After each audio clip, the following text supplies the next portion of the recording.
Oh, it's recording. Okay.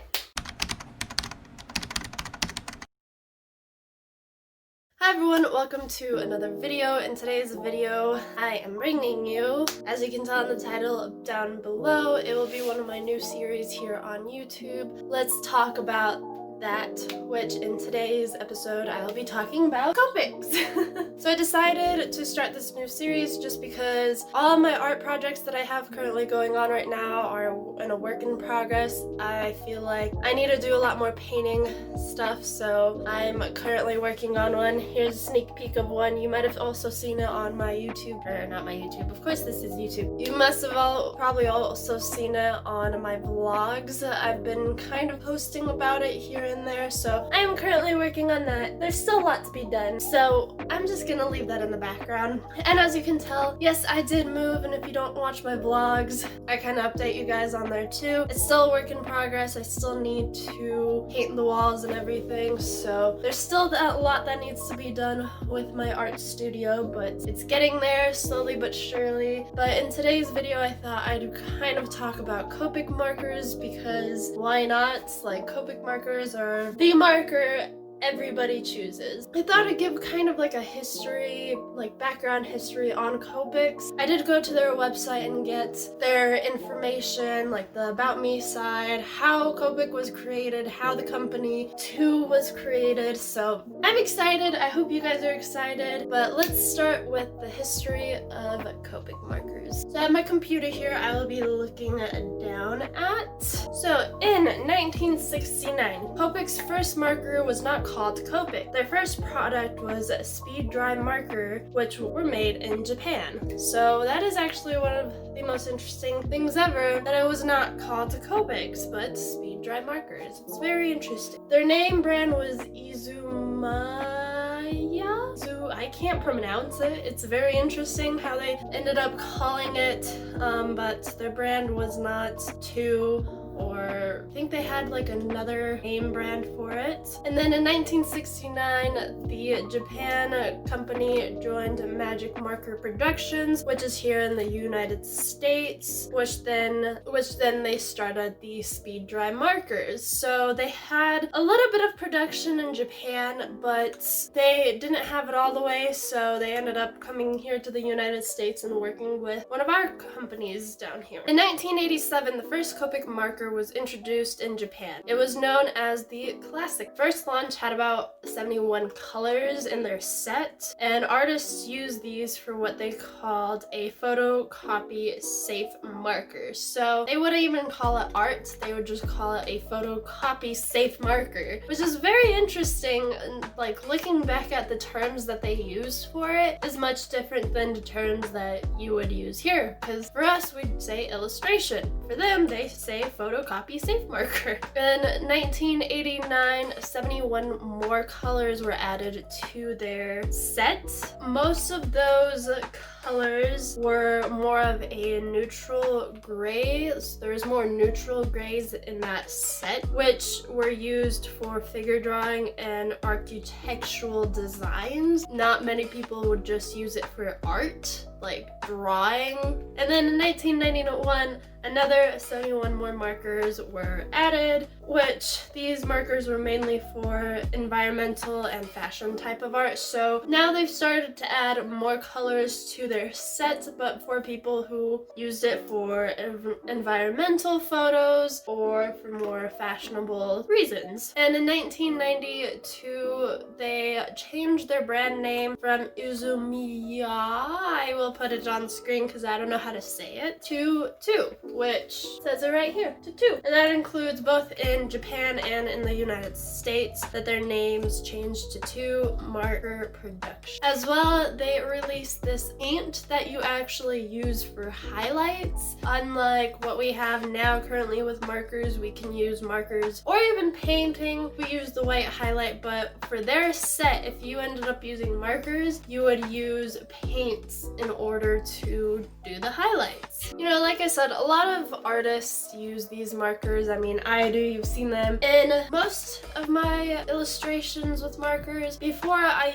used the Fine Touch markers, which were kind of like a cheaper version of them. I decided to buy myself a set There are sets for these, and like I said, there's a lot of artists that use them as well. In 1993, they released a total of 144 colors of Copics, and they were the sketch fine art markers, which had the brush nibs on them. And as you know, and if you're a Copic lover, you love brush nibs. If you hear a squeak, that was my dog. But you love brush nibs because they are so easy to use instead of a fine tip or a chiseled nib. And for the artists who can't afford the sketch markers, they released new Copics, which is the Kiao markers in 1998, which are the most affordable 2 products you could buy, and intended for more of the beginners. If you were like new to the Copic markers, most beginners would buy those. I kind of jumped the gun and bought the sketch.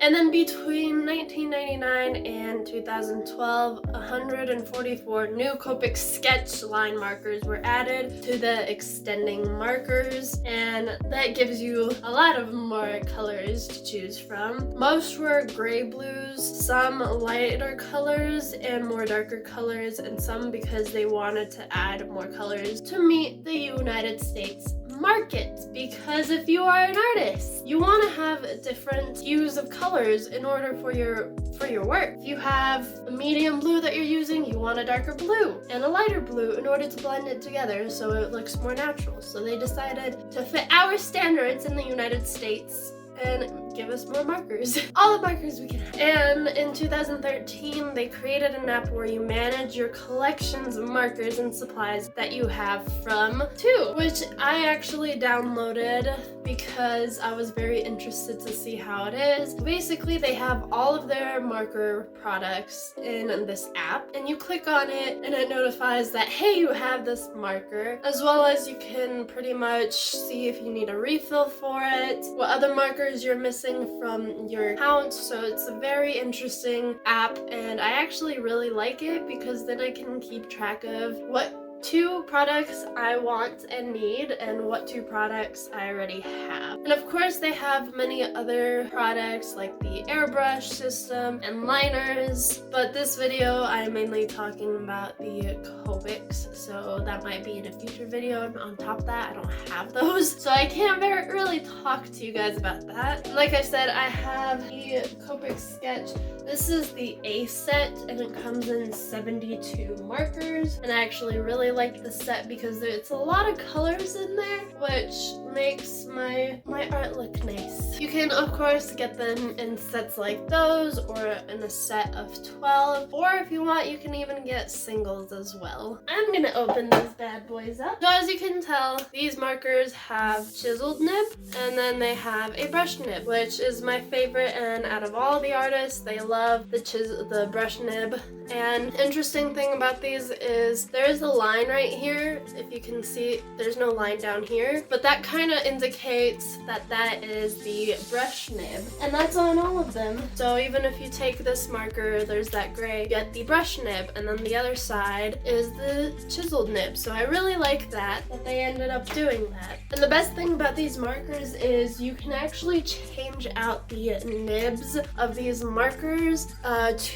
Does sell the nib part, so if you've had this marker for a very long time and the nibs are just worn out, you can always change them out. So that's what I really like about these markers, is they also have a refill cartridge which you can buy in order to refill this marker. So you're pretty much saving plastic, and those cartridges can fill up this marker about 7 if not more times, as many more times as possible. I haven't had to refill any of mine, and I've had mine for about a year and a half, if not almost 2 years now, so I haven't needed to refill them at all. And the interesting thing about their website is they always have a step-by-step of how to even refill these if it's your first time trying to refill a marker. They have videos on that, and they have detailed descriptions on how to do that. And also they kind of give a little bit about themselves, like the history, which also this video is about as well, but they also have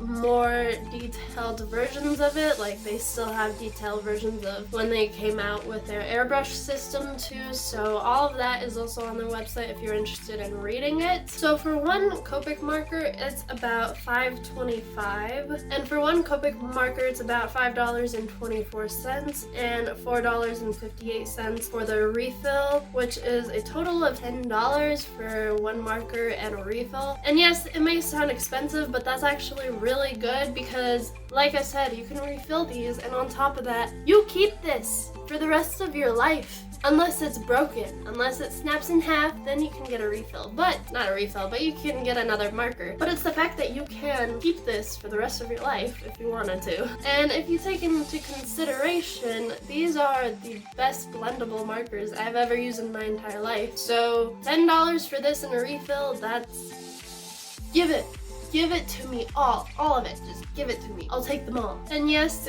Two has more products, like I keep saying, but I just wanted to kind of quickly talk about the Copic markers. And I thought it would be something interesting for my videos to kind of post about and just talk about art supplies, what they're for, and why people like them so much. And most people go for the Copic markers because although they're not affordable, but yet they do have Copic markers that are affordable now for beginners and for people who can't afford the whole set of the sketch markers. You know, people are in love with these markers, and I can see why. I've been using them for a long time, and compared to my previous old videos, like my miscellanea markers and the Touch 5 markers that I use, these are the all-time best markers I've ever used. I ended up getting rid of most of my markers because I just don't want to use them anymore. I can see as to why people choose these. I ended up giving them to my nephews so that they can draw and everything, so I can use these bad boys. But like I said, it's something new to my channel, and I know I haven't been posting a lot of art stuff, so I thought, why not add these kind of videos? I am, like I said, I'm in a work in progress of 3 different paintings, so that's gonna take a while, and this is the one that I have most done of. The other 2 I literally just started. Hopefully you guys enjoyed this video. It's something new. I know I show a lot of my face all the time, especially in the vlogs, but I don't know, it's something new. It's Sunday and it's 10:17 and I'm recording this, so. But if you have any other art products you want me to talk about, kind of go into detail about their history, let me know in the comments down below, and I will be sure to look up the history of them, because the history of how something was created, especially in the art world, it's pretty interesting. Like, I find it interesting. I don't know if you guys find it interesting, but it's interesting to see how a product or a company has grown from such a small business to a very large business where pretty much the whole entire world loves using. And it's just interesting to look back and be like, this is how they were? Like, this is crazy. They've gone so far in order to become this big branded company. So it's very interesting, but I hope you guys enjoyed this video. I know it's a little bit rough here and there, but this is my first video that I am recording for this series, so hopefully it gets better. I hope you guys enjoyed. Thank you so much for watching, and I will see you in my next video.